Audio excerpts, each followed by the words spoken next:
After the incident with Pinstripe, Sylvia returned home, saying that she needed to prepare some things for tomorrow's studies, and assured me it would be difficult regardless, and also refused to tell me what it would be, but suggested to all of us that we get our rest, that we would absolutely need to be at top form, and advised us against using magic in the time being, unless it was for something that was absolutely necessary, saying that every drop of magic we use would only make it more difficult.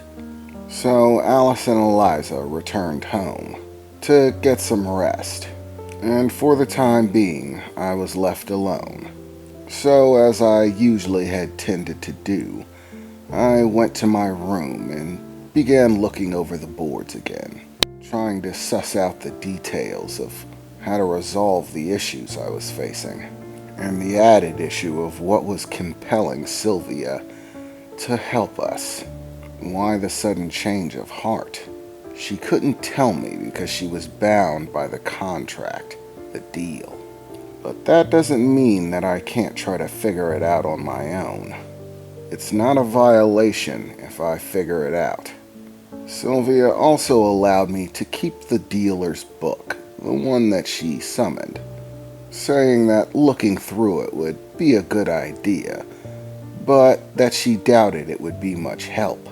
It's very easy to recognize the signs after they've already occurred, but seeing them before they take place is another matter entirely. So as I sat in my room flipping through the pages of the book, she was absolutely right. Looking through the pages, I could easily start to pick out moments in my life, things and occurrences that beforehand I had never placed much weight into, interactions with people. Even my dealings with Beckett Sanderson were included. Of course, none of it specifically includes names or people. They read more like prophecies, destined occurrences, with no specifics about identity, which I suppose makes sense if these patterns are supposed to happen in the lives of all dealers. Then there's no telling what the name or identity of the person that takes part in the incident is. On top of that problem, there was also the issue that none of these were in order. They all simply read as prophecies, as I said before. There was no organization to the way the events were supposed to unfold, only that they would occur.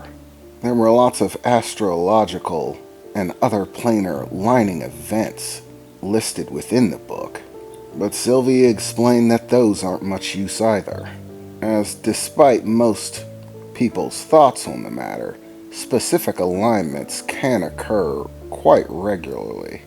She stated that the dealer, specifically, has numerological signs, reoccurring patterns that form around 5s and 10s, an accelerating pattern of numerology.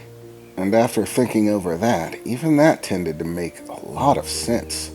For example, my birthday is on the 10th month of the year, on the 10th day of that month, on the 5th hour of that day, and the 10th minute within that hour. All 5s and 10s. Basically all of the events foretold in this book line up with events and extraordinary things that are associated with those numbers, 5 and 10. But mathematics is a fundamental force in the entire universe. Basically everything comes down to numbers. And 5s and 10s, just like all other numbers, are frequently occurring.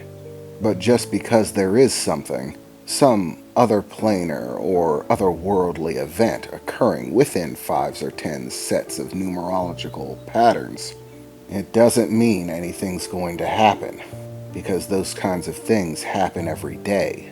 The only ones that we could be certain about were the critical points, the most powerful events within a dealer's life that all take place on designated days, designated times within the year, within the life of a dealer.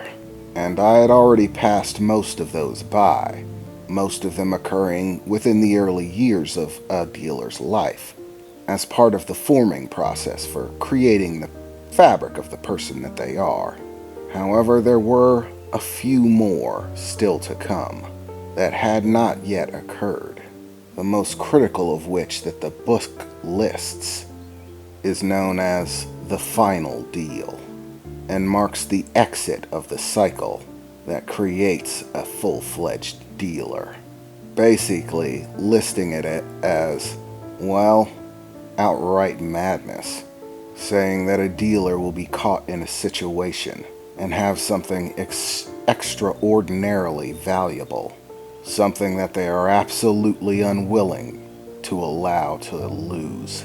Something so valuable that they even consider their own life expendable, so long as it's kept safe, so long as they don't lose it. And that someone, whom once again isn't specifically listed within the book, will offer them what amounts to a challenge, an ordeal that they must face, an ordeal which, by all reasonable measures, should be impossible. Something that any normal person could never dream of accomplishing. But in exchange for completing this, they will protect what it is that they're afraid to lose. And in doing so, complete the final cycle of becoming a dealer, completing the fixed pattern, and becoming too powerful for the universe to simply brush away.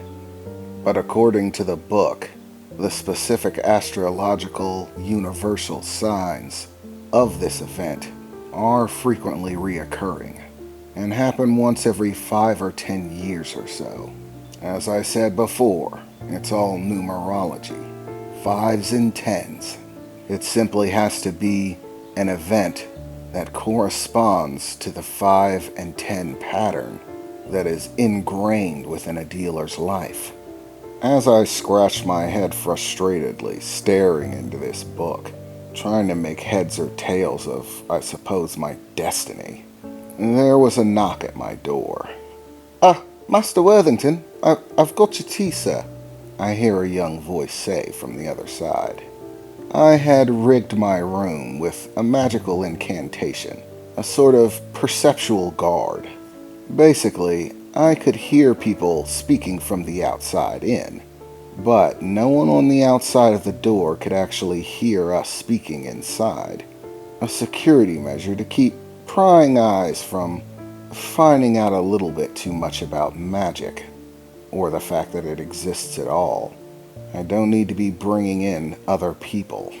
The perceptual filters are actually quite effective. I've been using them frequently and setting them up around the house in specific ways to keep the work staff from being involved in our little magical shenanigans, I suppose you could call it. And I'd actually included a visual filter within my room, so that no one lacking magical power could actually see the information that we had included on the boards. So basically, unless you can cast magical spells, you can't see any of it. I put the book down on the table for the moment being, and went to open the door. It was one of the young boys who works as a butler in the estate. Specifically, this happened to be the son of the carriage driver who was unfortunately killed in the wolf attack. Every time I saw him, it just made me feel worse about it. As his father's employer, it was my responsibility to ensure his safety. Nobody deserves to work somewhere and have their life put on the line like that, unless they're getting paid for it. And I don't pay anyone enough to put up with that kind of nonsense. I of course gave his family, being him and his mother, a large lump sum payment of an exceptionally sizable nature. Of course, we couldn't tell them that it was because of a werewolf attack that he died, having to go with the story that we were simply attacked by normal wolves, and his father, at the loss of his own life, saved ours.